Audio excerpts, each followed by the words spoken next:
Hey guys, welcome back. I hope you are having an amazing day. Let's get right into the stories. The first one is an entitled People story. Part 1. Unsettling Beginnings. Moving into my new home was supposed to be a fresh start, a chapter of my life filled with excitement and new possibilities. Little did I know that this promising journey would take an unexpected turn, leading me down a treacherous path filled with deception and betrayal. As I settled into my new house, an hour away from my old property, I encountered a series of unfortunate events. The potential buyer for my old house suddenly backed out, leaving me with the arduous task of selling it while living elsewhere. Determined to make the best of the situation, I attended open houses every week, hoping to attract a buyer's attention. But fate had a different plan in store for me. On the day before a scheduled showing, I made the journey to my old house to ensure everything was in order.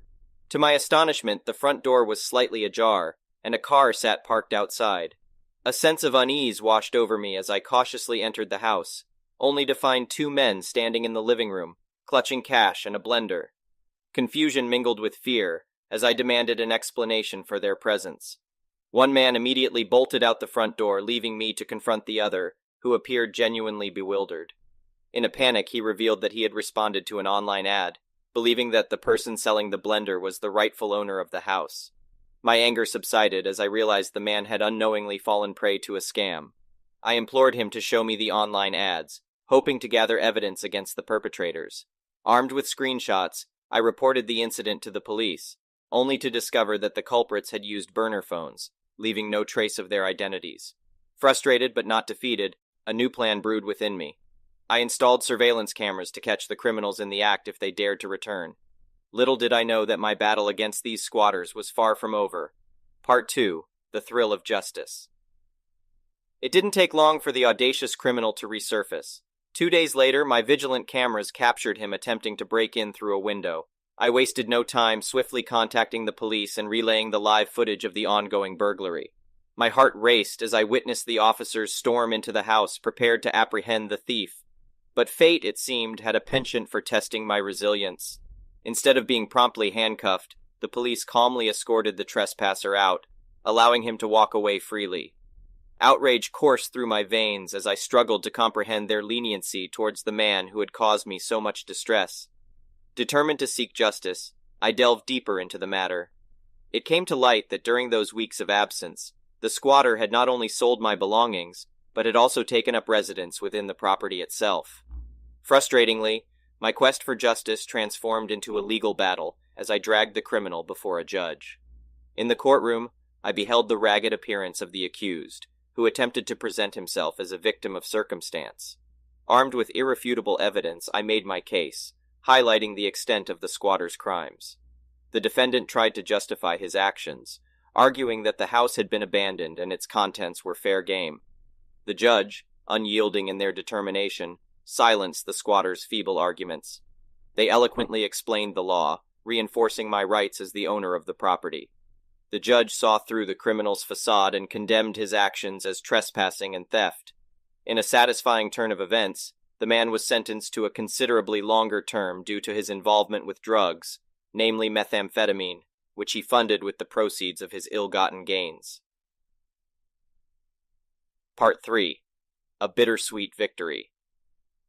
While justice prevailed in the courtroom, the aftermath of the ordeal left me with a mixture of relief and disappointment. The stolen items were irretrievable, their worth inconsequential compared to the harrowing experience I had endured. Fortunately, insurance covered the few valuable possessions that had been taken. Weary from the battle, I yearned to sell the property promptly and put this nightmare behind me. Unfortunately, the incident had deterred potential buyers, and my opportunities to showcase the house had evaporated. Fearful of another intrusion, I took it upon myself to visit the property daily, investing time and gas money to safeguard it from further encroachment. Feeling the weight of this burden, I turned to my aunt for assistance. I asked if she would consider moving in temporarily, providing a semblance of occupancy while I sought a buyer. Graciously, she agreed, easing my worries as I focused on restarting my life. The next one is a pro-revenge story. I lived with 3 people during my sophomore year in college. One guy never left his room. I literally saw him like 5 times. The other guy, let's call him Ted, was kind of a dick but very non-confrontational, and would just leave whenever crap hit the fan. The girl, whom we'll refer to as Looney, was a total ducking idiot. She would blast music late into the night, was a total slob, and mean as crap. For example, she once told one of my friends, who was bi and not fully out, that a real man wouldn't be watching Project Runway, so why are you in our apartment anyways? Mostly she was irritating and messy, but one night she crossed the line. I had gone out with friends, but about an hour into the night, I realized I had left my cell phone at home. I excused myself from my friends and headed down the hill to the apartment. We lived on the 4th floor. When I got into the courtyard, I heard Looney yell, "Hey, idiot, catch this!" I looked up and saw something silver flying at me. I actually hit the deck, not knowing what it was, and heard a crash as my cell phone shattered on the asphalt. I don't know if I have ever been madder in my life. Instead of screaming in the courtyard, I silently went upstairs where Ted was making drinks. Classy folks that we were, he was making Hawaiian punch and vodka. I asked him if he knew Looney was in my room with my cell, where she wasn't allowed, and he goes, "Yeah, but I didn't want her to get mad at me, so I didn't say anything." I decided I had had enough of both of them. I told him I'll get the drinks. I worked as a bartender, so I usually was in charge of drinks. He smiled and walked out of the kitchen. I put the vodka back in the freezer and got the Everclear. A lot of Everclear. Thankfully, the Hawaiian punch and a handful of sugar mixed in hid that fairly well. I went upstairs where Looney was sitting on my bed. She had had a little to drink, but not enough. I handed her one of the drinks and Ted got the other. I explained that I wasn't drinking as I came home due to an upset stomach. And hey, I was planning on dumping that flip phone anyway for a sweet razor, so no worries. Looney grinned and downed the drink. I offered to go get another and she handed me the cup. Ted was drinking slower, but he was a lightweight, so I wasn't worried. Looney downed another drink in quick succession, and then I settled in and waited until I was satisfied that both of them were in blackout mode. I started handing them all of their expensive crap. We're talking laptops, TVs, cell phones, external hard drives, etc.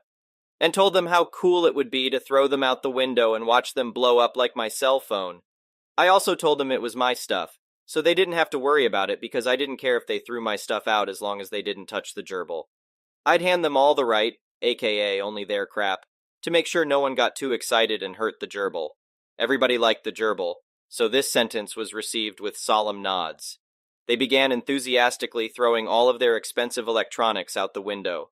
The entire apartment complex watched them throw crap into the courtyard. We attracted a small crowd of students walking past the complex who stopped to watch. When they ran out of stuff, I helped both of them get to bed over the course of another hour or so of talking them into sleeping it off. They both passed out. I quietly left the apartment complex. I met up with my friends again and told them I needed to stay somewhere for the night. Someone volunteered a couch. The next morning I returned around 10 a.m. and my apartment was in full-out panic mode. Looney was screaming her face off and told me she is going to ducking kill me when she saw me in the courtyard. She was still upstairs in the apartment. Ted was in the courtyard crying openly. Okay, I felt a little bad about Ted at this point. As I went to open the door to my apartment, Looney body slammed me up against the opposite wall, screaming that she was going to kill me for ruining all of her crap. A guy in the apartment across the hall opened up his door and shoved me behind him, telling Looney, "You crazy ducking idiot! You and Ted got drunk off your asses last night and threw all your own crap out the window. Silver Elf didn't have anything to do with it. She wasn't even here, she just got home. Last night she left with her friends to go to dinner way before that crap happened." Looney's jaw dropped open. "But it all went out her window! It had to be her! She was definitely here!" The neighbor shook his head. "Dude, the entire apartment complex saw you doing it. Silver Elf stayed out last night. You're a ducking alcoholic." She started to cry and went downstairs to continue sorting through the wreckage. My cell phone was located and I acted fake pissed, telling both of them they were going to have to pay to replace it. By now, several other neighbors had confirmed to them that they had indeed thrown everything out the window and that I was not home last night. They were both sobbing as they agreed to buy me a new cell phone. Don't feel too bad. Mommy and Daddy paid for all their things to be replaced, but they both had to rewrite some term papers that were lost. They were both notorious after that for being some of the dumbest people on campus. The story of what they did spread like wildfire. The next one is a petty revenge story. When I used to bartend, I tried to have tolerance for people and their situations. Sometimes people would come in with the worst attitudes. Usually, by the time their night was over, there would be some type of calm or apologetic tone when they closed their tabs. Then there was this one girl. She was in her early 20s and was with a guy friend sitting at the bar. I carded them, and she immediately gave an attitude about it.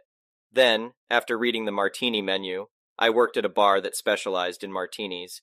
She made a few comments about how the martinis better be worth it. She ordered her first martini, a thin mint. Her friend ordered a dirty. I made both at the same time, put the glasses in front of them, and walked to other customers. I went to check on them 10 minutes later, and she berated me for the crappy martinis I made, and the thin mint tasted like ass, even though she managed to drink almost all of it. Her friend liked his martini and ordered another, apparently trying to calm her down. I gave her the benefit of the doubt, took the martini away, and asked what she would like instead of that one, also free of charge. She asked for a fruity martini with the same attitude. I made both martinis, set them down in front of them, and walked away. More people came in, and it got decently busy. The other bartender came up to me and said that she wanted to talk to me. I walked up to her, and again the martini, also almost finished, was the worst. And this is the worst establishment she's ever been to, and she won't ever come in again. I gave them the tab to get them to leave. 15 minutes later, she was now yelling about the awful service and telling other customers that they shouldn't stay in the bar with crappy drinks and how she could make better martinis. She was awful, and after her friend paid the tab, no tip, I told her in no uncertain terms that she is never allowed back into the bar. She asked to speak to the manager, and I said I was the manager. Here's the petty part. 2 weeks later, her friend B is having a birthday party at the bar. B's friends are all showing up to celebrate with her. In walks the girl who berated me, the bar, and the other customers. I looked at her and told her that she was not allowed into the bar and needed to leave, that I was not up to dealing with anything out of her mouth or her attitude. She pleaded with me to please let her stay as it's her best friend's birthday, blah blah. B asked if there's anything she could do to stay, so I told them that she can stay, but she cannot say one word or make any sound the entire time she is there. If I or anyone else in that bar hears anything, she needs to leave. The entire night she had to use pen and paper or her phone to communicate. It was also even more embarrassing for her because a few of the regulars who saw her the first time let it be known to the entire bar why she was muted. It became a game with them to try to get her to make a sound. The next one is an entitled people story. So, my wife Zena and I made reservations for a very nice restaurant that opened up in January. However, due to it being posh, new, and apparently having excellent food, my wife and I had to wait until last week in order to get a spot there. So we got a babysitter and a nurse for my granny-in-law, and got all dolled up to go. We took my wife's car, and since it was brand new, she didn't want anyone but herself to drive it. So she dropped me off at the door and went to park the car. Now, it's important to note that we did call earlier and confirm the reservation, so the host was there. Now I am well dressed up. A nice suit, nice haircut, clean-shaven, and nice shoes, looking like a man of culture, and not as the tradesman I normally am. I guess at this point I should mention that I am not fully white. I'm Irish-American on my dad's side, but more importantly, I am also half Cuban, which comes from my mom's side. While I do mostly look like my father, I have darker skin, brown eyes, and black hair like my mother's side of the family. From the way the host looked at me, I just knew this was going to be a problem. He had the face of a man that was witnessing a dog taking a dump on the carpet and scrunched his nose like he was smelling its crap. I was thinking I should wait for my wife since the reservation was under both of our names, but he spoke first. Entitled host, can I help you? His tone clearly stated that he didn't even want to look at me. Me, while trying to pretend not to notice. Yes, there is a reservation under Phil and Zena, last names. The entitled host looked at the list. He was clearly not really reading it. Entitled host. No, I don't see your names here. Now, I have experienced this sort of crap my entire life, so I try to remain as polite and professional as possible. Me. Check again. My wife called and confirmed the reservation. He checks again, shaking his head. Entitled host. No, there is no one here under that name. Maybe you and your wife are at the wrong restaurant? Yeah, I knew arguing with this guy was going to get me nowhere, so I just wished him a good evening, turned around and walked right outside. Zena was just about to enter the building as I was coming out. Zena, what's the matter? So I explained about how racism was being a pain again, and she sighed. Zena sighed. What do you want to do? Me. Well, we got the reservation and a night to ourselves. I want to try the food here, and I refuse to let that snot get in the way of that. So you go in, confirm the reservation, and then I'll come in. I hate to say it, but it's a tactic we had to use in the past in order to get into restaurants. Edit. I should mention that my wife is white, hence why we did this. In most cases, it's just the host that gives us the problems. If it's the service as a whole, we would leave and leave a poor review. Still, it's fun in a way. It's still fun to see my wife go in, get us our table, and then me walking in to sit with her. The host looked like he swallowed something really sour as I sat down across from my wife. I half expected him to say something, but he just turned his head away. The service was lovely, the waiter we had was polite and quick, and the food was wonderful. But every so often the entitled host would look over at us and just frown. I saw him turn away 2 more couples that weren't up to his standards. Well, our evening was still wonderful. Despite the nasty looks we got, we still enjoyed our food. Of course, my wife called the owners and let them know what the host did and tried to do to us. She let the owners know that she will not tolerate such intolerance from a man that was turning away business. She added that such a host would eventually cause the restaurant to get a terrible reputation, and they would get into a lot of trouble over it. Well, 1 week later, I was talking to some neighbors and found out that the entitled host was no longer working there. Rumor has it that he turned away over 200 inches customers, not sure if it was true or not, and got fired over this. They hired someone that was much nicer, though Zena and I wouldn't find out until November when we go back again. Still, it's not the first time nor the last time that this will happen to me. Yet, it's still nice to see racist people like that getting wrecked in the end. The next one is an entitled parent story. My husband and I are finally expecting our rainbow baby after years of infertility and multiple miscarriages. It's safe to say that we and our family are very excited. My mother is probably the most excited. She's been planning our baby shower and making decorations for months. She's been the biggest help during this exciting yet scary pregnancy. A few weeks ago, my aunt told my mother and me that my cousin is pregnant. We are very happy for her.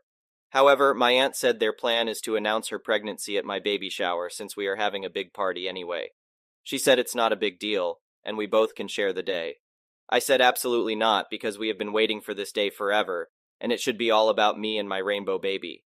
My mother is on my side and told my aunt that they better not announce anything at the party. My aunt dropped it, and nothing else was ever said. Last Saturday was my baby shower. It was everything I've waited for. Everything is going well, and no one has announced my cousin's pregnancy. When it was time for us to eat my cake, my aunt said, hold on, everyone," and went outside to her car to grab something. That was the moment I knew something was up. My mother and I followed her outside, and my aunt decided to bring a cake announcing my cousin's pregnancy and some presents for my cousin. My mother immediately told my aunt that she would not be bringing those back into the rec center, and they would not be ruining my day. My aunt started throwing a fit, screaming, "This is a baby shower, it's for babies. Cousin is having a baby too, so this day is about her too." My cousin now joined the screaming and said how upset she was that everything is always about me, and why do we always have to be happy for me? They would not stop screaming, so they were kicked out by the rec center's security, and half of our family was upset that I wouldn't let her have a moment at my shower. So they left too. Now, everyone is bashing my mother, myself, and our rainbow baby on Facebook, group family texts, anything at all. The next one is an entitled parent story. I, minor, am currently sitting on the toilet, writing this in incredible pain. Last night I was sent to the ER because my stomach was in serious pain. I came back with violent diarrhea and I ended up vomiting blood all over my floor. My mom claims that she cannot take care of it and that I should be able to, even when I am crapping blood. She has been told multiple times for over a year to take me to a gastrointestinal specialist because I'm experiencing symptoms of something chronic, but she will not take me. She believes it is my fault that I am this way, even though I try my absolute best to take care of myself while suffering from severe mental illness. She took their suggestion for me to see a specialist as a "you were wrong" on her part, and is claiming that if I just ate better, I would be fine. She is aware that I am recovering from an eating disorder, and even before that started, I had serious stomach issues. Last night, I threw up blood and bile onto the floor of my room, and I am unsure how to clean it because the smell would most likely make me vomit again. It is a genuine biohazard, but she has forbidden me from cleaning it myself, saying that she doesn't want to deal with me asking how, and that she will take care of it. She said this last night, and now, almost 10 hours later, she has not made any effort to help clean it or tell me how to clean it. I cannot change clothes because it is in my room. I cannot sleep because it is in my room, and I cannot put on pants because it is in my room. When I ask her to just tell me how to clean it, she refuses. I don't know what to do at this point, and it has gotten to the point where the pain in my stomach temporarily paralyzes my limbs and causes me to lose consciousness. No matter how bad it gets, she always ends up saying that there's no way I can have these health problems because I'm too young, even though she goes to the doctor for a minor headache, but won't take her child to a doctor despite repeated referrals from doctors. I am scared for my life as the pain worsens each day, and I am barely able to digest food anymore. I cannot even drink water without risking my body rejecting it. Thank you for watching. I would really appreciate it if you could like the video and subscribe to our channel if you haven't already.